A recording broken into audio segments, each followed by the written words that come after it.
Virtual Citizencon is over, bringing with it a wealth of new information on Star Citizen's development and future.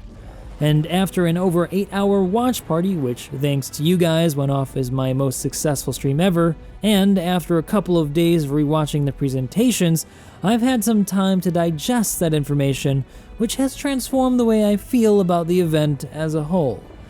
And so, in this video, I'm going to summarize what I believe to be the highlights of this year's Citcon, paired with some of the juiciest visual bits of each presentation. And then I'll wrap up with my thoughts and feelings on it as a whole. So if you like this video and want to see more, and you think I deserve it by the end, don't forget to hit that like and subscribe button to show your support.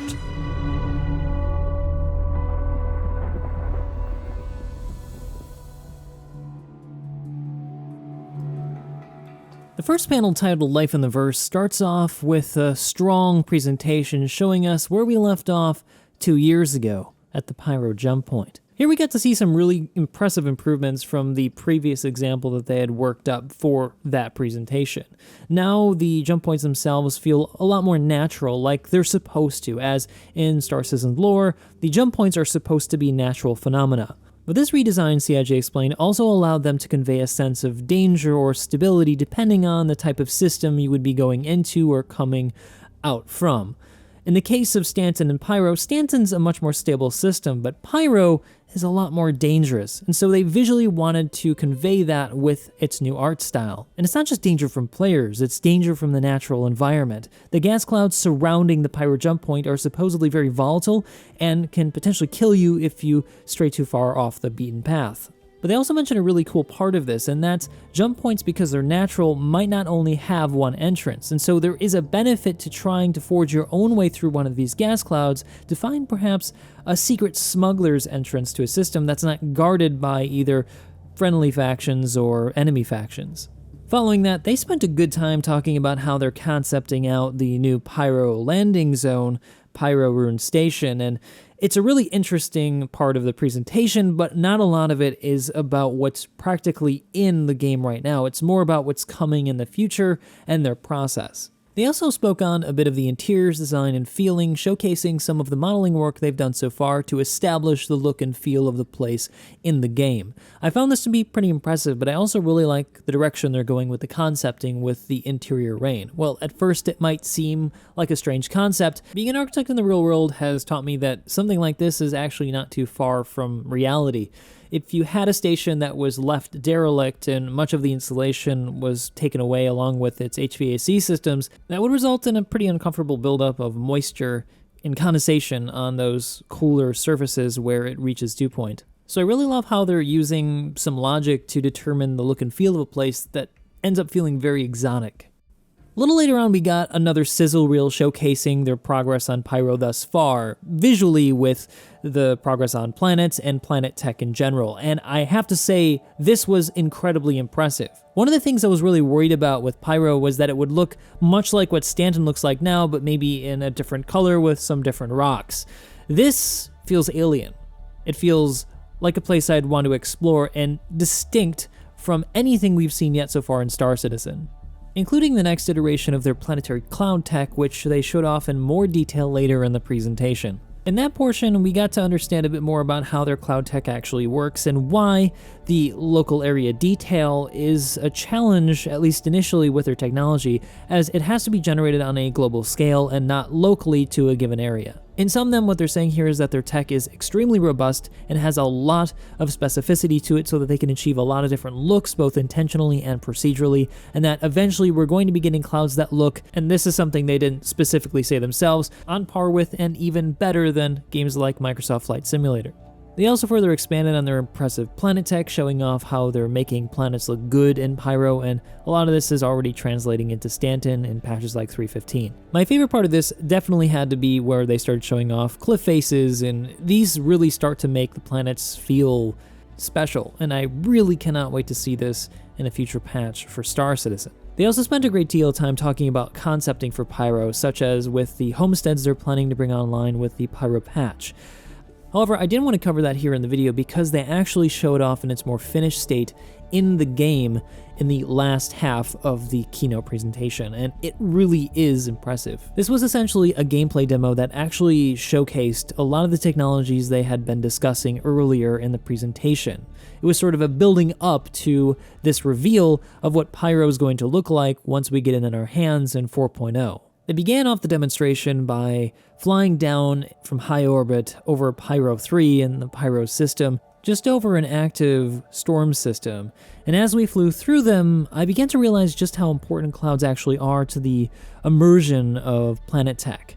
And I didn't know what I was missing really until I saw this demo.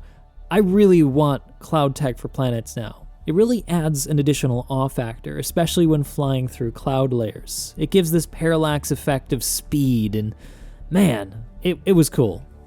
And just so you guys know, I am cutting quite a bit of the good parts out of this just because there's not enough time to fit it into the video. So if you guys have the time, I highly recommend you jump to this part of the presentation because it really is probably the best part of Citizencon. At least visually, because there's a good deal of tech stuff I'm going to talk about a little bit later that's super important for Star Citizen's future.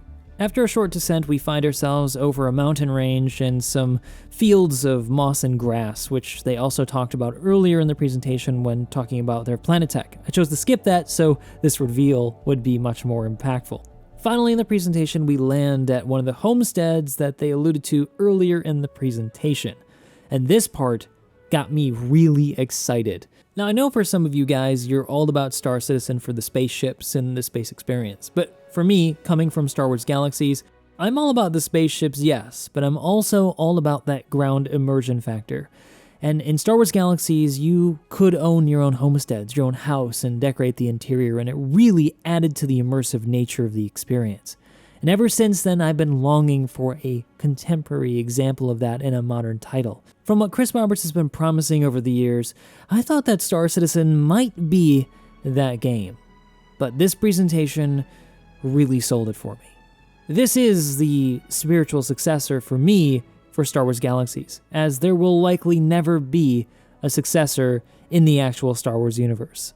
But there's another part of this demonstration that may not at first seem so substantial, but is in fact a huge step forward for Star Citizen. And that's the demonstration of NPCs actually navigating a planet's surface.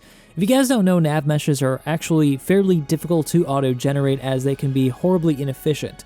And as Star Citizen has planetary-sized spaces for NPCs to navigate through and many different entity grids to transfer to and from, it has been a technological challenge for them to develop this technology for their planet tech.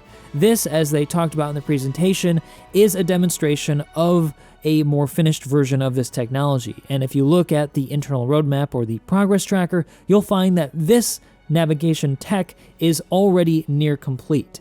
What this practically means for the gameplay experience is that we will soon find NPCs roaming around on planetary surfaces for things like missions and for things like cities and villages and outposts like the one we see here in the demonstration. But this tech also includes things like being able to navigate ladders, go up and down surfaces, rock faces, to get in and out of vehicles, as well as the interiors of ships, such as your very own ship in a mission, say, to transport an NPC from point A to point B, a technology they demonstrated later in the day in a separate presentation. Eventually, we make our way on over to the marketplace where we're meant to find an artifact for purchase. Now, this part of the presentation is meant to demonstrate how reputation is potentially going to affect the way that you go about your missions in the universe and how you interact with NPCs and players. For this particular mission, there are 3 options presented for how to obtain an artifact. The first one demonstrates it going the route of building your reputation with the given faction that has that artifact for sale. This route is likely time-consuming, but would come with additional benefits, like being able to use their facilities, and perhaps they may assist you in combat, for example, in other events. Of course, though, this route also carries with it the added expense of having to pay for that artifact from the faction. And what this artifact does isn't really important, it's more of a MacGuffin to explain how this system is meant to work. The second method is a betrayal. Instead of paying for it after building your reputation with the faction, you could potentially just kill them and take it for yourself. Of course, losing reputation with the faction and making them essentially your enemy from there on out. This also makes it pretty difficult to escape, as you'll have to fight your way through the guards that were scattered about that outpost, and of course you'll have to fend off the anti-air missiles and cannons that are scattered about each outpost that you'll encounter, which at least according to the demo seem pretty effective. But we'll have to see how effective they actually are in the verse, as they've just put them in 3.15 around a couple of stations in the stand-in system. The third and final option they demonstrated, which are not necessarily all the options you might have, is to just become a murder hobo and kill everybody on sight by sneaking in and taking what you want. This part of the demonstration actually showed off some new NPC behaviors that we've not actually seen yet in Star Citizen, stuff like patrols and daily routines, and even a distracted guard later on. Good news is that this, again, is not scripted. These NPCs are actually going on a route, and they're actually showing behaviors that have been programmed into them, so this is stuff we will effectively see in upcoming patches, including 3.15, where guards now do things like patrol. They also showed off some sneaking around, demonstrating how they're going to have these outposts made for many different types of scenarios and missions that you may encounter, giving it a lot more versatility. It's also using their station building block system so that they can make many different versions of these stations and outposts so that you always have a bit of variety. And of course, they also showed off some tech that will actually be in 3.15 and is in the P2 right now, which are things like findable loot boxes that have rare items in them or just useful items for a given scenario. And one of the cool things about this sneaking around is that I actually tried this out in 3.15, and it turns out that guards won't actually see or hear you unless you make a loud noise or you go directly across their field of vision. If you do try this though, keep in mind that the AI is very dependent on the server's health, and so if you get a bad server, they may just never react to you, and if you have a really good server and you do happen to get in their field of view, you may just get lasered in the head immediately and lose all your stuff. So just be real careful by going this route. It is cool, but when things are a bit more reliable, I think it'll become much more applicable to the actual gameplay experience we have in Star Citizen. Still, it's cool to see this technology actually applied in the game that we have right now, as opposed to it just being some scripted tech demo. Later, they did show off something that I strongly suspect is in fact scripted, and that's disguising yourself as an NPC. I just really don't buy this. It could be actually in the game, but until we see it in an in-game mission, I'm just going to say that this was made as a sort of look dev for how it might work in the future. And this disguise is used to come up behind that guy who was selling the artifact and assassinate him, which is very Hitman-like, so maybe we're getting Star Citizen Hitman in the future? Would be kind of neat. I like the Hitman series. They also showed off safe tech, which is pretty neat, I guess. It's a twist to the mission where if you do go this route, you're going to have to find out how to open the safe either by hacking it or by finding a conveniently placed piece of paper that has the code on it. I'd personally just steal the safe itself and cut it open with a cutter later on, but hey, I mean, it's cool showing off this building blocks tech and how it can influence parts of the game like a safe. This is actual practical technology, and I strongly suspect that we'll see this in either 3.15 or 3.16. Not the mission, mind you, just the safe. Which leads me to the mission itself. I do think that this mission was scripted. There doesn't seem to be any mission logic involved in this, no UI, though I could be wrong and there could be something to it. I do believe that the NPCs are demonstrating really new technology, but the mission logic itself, I don't know if I buy it. But the mission is a cool concept, and we still have some time before Pyro goes live in 4.0, and so I really hope to see missions like this and more when Pyro comes online. Or better yet, I'd like to see just more missions, period, for every patch, as we've been using the same FPS bunker now since the release of Lorville and Hurston for like 3 or 4 years. So get to it, CIG, we need more stuff to do. Next up, they talked about the ships of Star Citizen in their Ship Talk panel. Now, this isn't really my favorite panel. I like ships in Star Citizen, don't get me wrong, but at this point in development, I'm more interested in the actual gameplay than I am in the ships that we use to fly around in the universe. That's still incomplete. But the ship they showed off, which went straight to flyable, the 400i, is really, really nice and is probably their best designed ship, at least on the interior, to date, and I will be doing a full-length video in my typical architect review style. So look for that for my full opinion and breakdown of this new vessel. Next, they talked about a concept ship, which I'm not really into. Some people can talk about this stuff for hours. I'm really not interested in ships that aren't out yet anymore. I'm more interested in ones that are released and, like I said, gameplay. But this ship is filling a new niche where, ships are now physicalized. So they start in a location, and if you want to move them, you have to physically move them from A to B. So this ship provides a new way for you to do that for cargo haulers.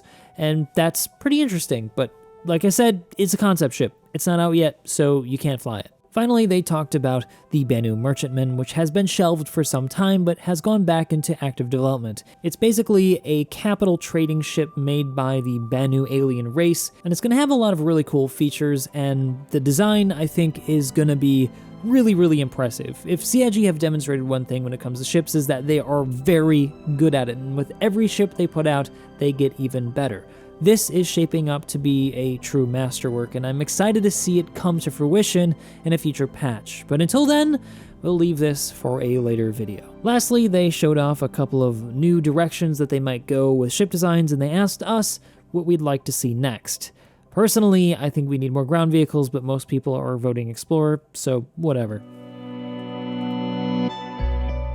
Following the ship panel was the panel on the new render technology using Vulkan and the Gen 12 API. This is a very technical panel, so I'll try to break down as simply and efficiently as possible. Basically, this new render tech is going to streamline the render process, which aims to reduce frame time by better utilizing your VRAM and better utilizing multiple threads on your processor. Obviously, people with multi-core systems, which should be everybody at this point, will see performance improvements when all of this comes online, which looks to be relatively soon as the architecture is in place, and as of 3.15, post-effects, lighting, and fog are all running on the Gen 12 API. This demonstrates CIG's hybrid approach to implementing this new rendering tech, where they're actually able to roll it out piecemeal instead of all at once, so we start to see performance benefits today. CIG explains that they have 3 milestones that they need to complete. First is getting everything on DirectX 11, then getting everything on Gen 12 API and Vulkan, and finally to complete full multi-threaded support. And after that, they'll be able to focus on things like DLSS and even ray tracing, which was mentioned in this presentation, which is pretty exciting.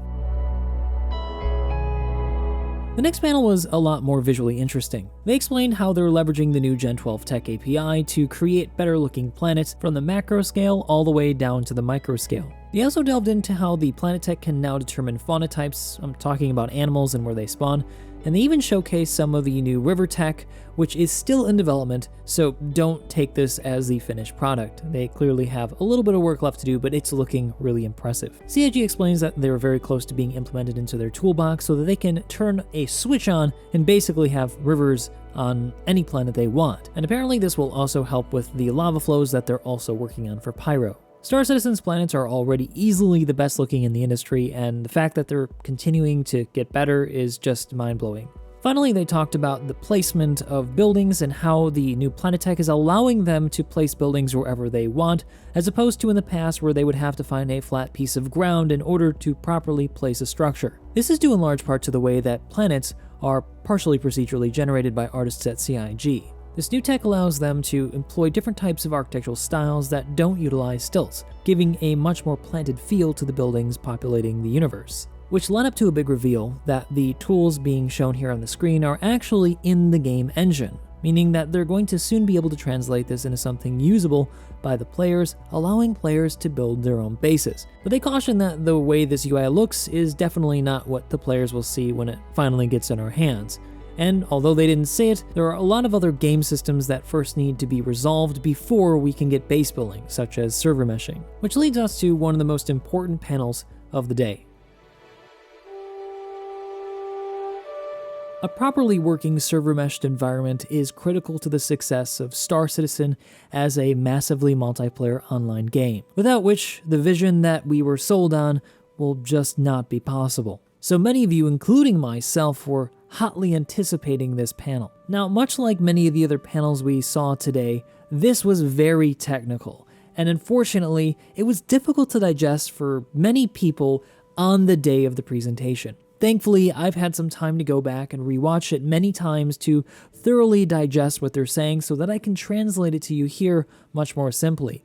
However, I will be doing a dedicated video where I go more into some of the nuances of this technology, so if you're interested in that, definitely look for that video once it comes out. So basically what we have right now is an instanced environment where each server that you get into with 50 players is independent from the next. When that server goes down, the data from that server is not re-uploaded to a database, and therefore you may end up losing, for example, a load of cargo when transferring it from one planet to the next. And due to it being dependent on a single server, the resources are quite limited given the size of even a single star system, let alone a planet bustling with NPCs and players. According to CIG, we've been maxed out on resources for many patches now, and they've been constantly finding ways to duct tape it back together for the next release in anticipation for finally getting a server mesh environment where they can split the load up between many servers. But many of us were curious about what Star Citizen's server meshed environment would actually look like. Would it be a heavily split up environment where you have to select a home server, much like traditional MMOs of the past, or would it be more like EVE Online, where there's just one server to rule them all? To explain it very simply, there's going to be a database that contains all of the information across all servers, and this is what they call the Entity Graph database. It contains all relationships down to a cup on your table inside your spaceship. Apparently this Entity Graph is native to the engine, and so it's a very quick and easy way to manage and keep track of different items across the universe. Think of this kind of like the website that contains all your ships and sub stuff, except this actually contains everything, even things that you've purchased in-game. Yes, everything. But the game environment, or the universe that you connect to and play the game in, is contained within what they are calling a shard server, which is really a collection of servers which perform different types of actions. You have a collection of servers which serve as the different servers for different parts of the universe, like planets and star systems, which are broken up into different size servers depending on load. And then rather than having all those servers communicate with one another, which can cause a lot of data corruption, they have another server dedicated to being kind of the in-between for all of these noded meshed servers that we fly through, called the replication layer. This takes a copy of the master database and distributes it to all of the nodes, and also uploads information from all of these servers back to that database should something change. Say I move the cup from one starship to the next. It will record that information and upload it to the server almost instantaneously, so that if that server goes down or I travel to another server in that same shard, it will remember exactly where I placed that cup. Initially, these shards will be 50 players large, but this is only for testing purposes. They'll begin to scale them as they add more nodes and perfect the database to make sure that there's no corruption or performance loss. This will continue to increase until they get to something like a regional size. So something like, if you're in Australia, you'll connect to the Australian shard, and that will contain thousands of players connecting in that region. But that doesn't mean that you can't go to any other region. It's not like traditional MMOs where you have to copy your player data over, because all of the information in Star Citizen is collected on a single database, which is distributed to all the shards. So should you decide to go play on the US servers, your experience would be virtually the same with where your things are and what ships you have. The only difference is that you would only be able to see people within your shard unless you went back to your original shard. But that may not be the final form. They've explicitly said that they don't necessarily want to stop with a regional size server shard.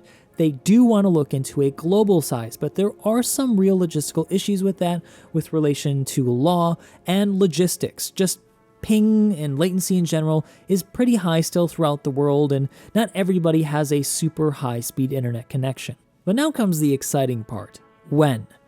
Well, they didn't specifically say when, but if you do look at the progress tracker and note everything they talked about, the vast majority of this technology that they discussed in the video is already done, and that leaves a few remaining items to be completed leading up to Q2 next year, and that's when I think we're going to be seeing a Pyro release with 4.0 and server meshing, perhaps even Q3 at the latest, shortly after Citizencon of next year.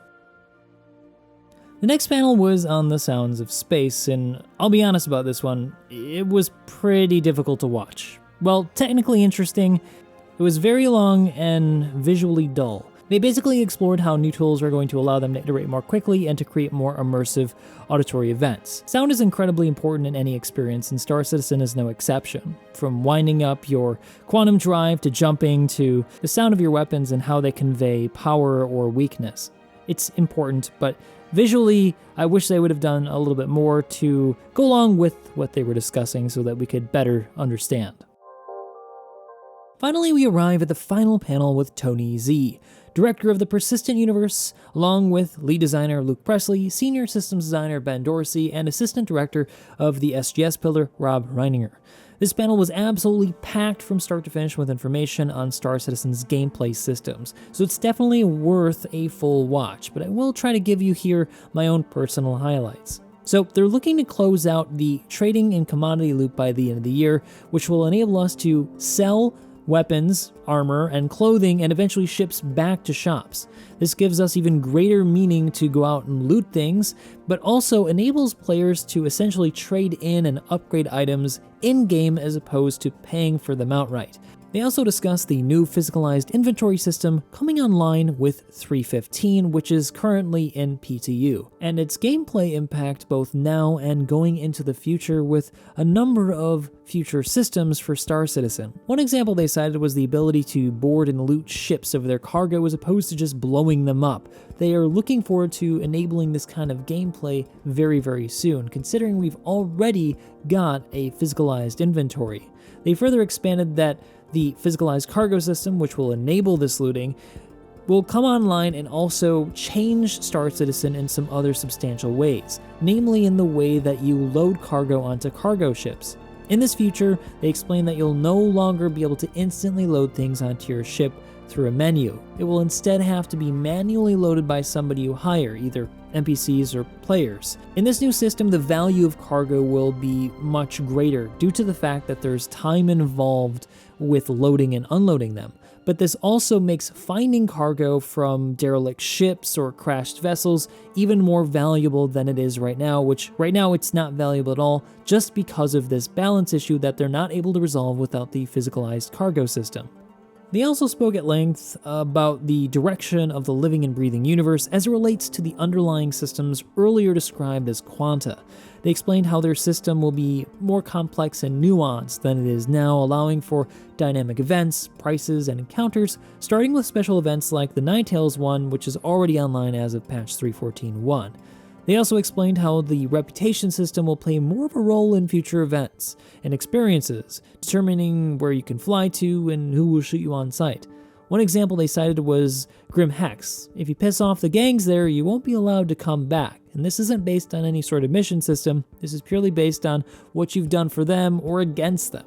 These systems will create a far more immersive experience for the player. Tony also reveals near the end of this presentation that the Quasar system of tools that they've been using to demonstrate Quanta are actually already functioning and online connected to the universe for developers to use. They also discussed how the upcoming event, Jumptown 2, will utilize some of these dynamic systems such as dynamic triggers, which wasn't present in any previous event because they just didn't have them implemented in time. Those events had to be triggered manually. This new dynamic trigger-based system will be affected by the actions of players and Quanta in a more natural way. But if you're interested in learning more about these systems, I highly encourage you guys, again, to go and listen to this panel in full because it literally is just incredibly full of information from beginning to end. There's just no way to properly condense this conversation because everything they say is interesting if you're interested in the gameplay of Star Citizen. At the end of this presentation, they also put a little thank you note because they actually used my footage in the presentation. Thanks, Tony, I appreciate it. So overall then, I felt like this Citizencon was good. Actually, pretty good. Not as good as the live Citizencons we've had of past years, but the information inside of it was interesting and really informative about the future of the game and where we are now and where we're going, which is exactly what I hope to see out of a Citizencon. One thing, though, that we didn't get was any information on Squadron 42, which has me a bit worried. They've constantly referred to the fact that Squadron 42 is taking up a lot of resources and time of developers over at CIG. So I think it's only natural for us to have expected to see something at least on Squadron 42. I guess we're going to have to wait a bit longer to find out what the heck's going on with that game. Also surprising and maybe a bit disappointing to me personally is that we didn't get to see pretty much any Chris Roberts. He was there at the beginning to say hi and he said bye at the end, but there was no reveal, there was no discussion, there was no excitement from Chris, which I always found exciting from previous Citizencons, and so it didn't really feel like a proper Citcon without him.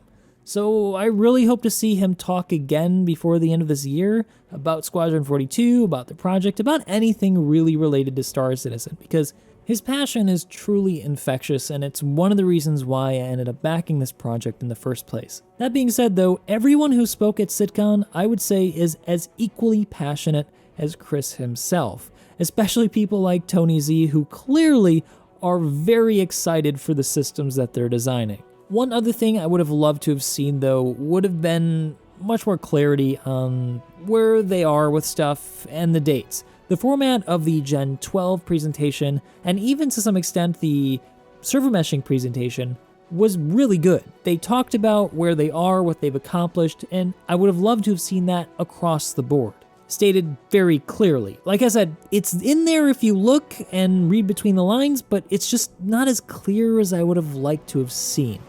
But what do you guys think? Let me know down below in the comment section if you guys liked Citizencon this year.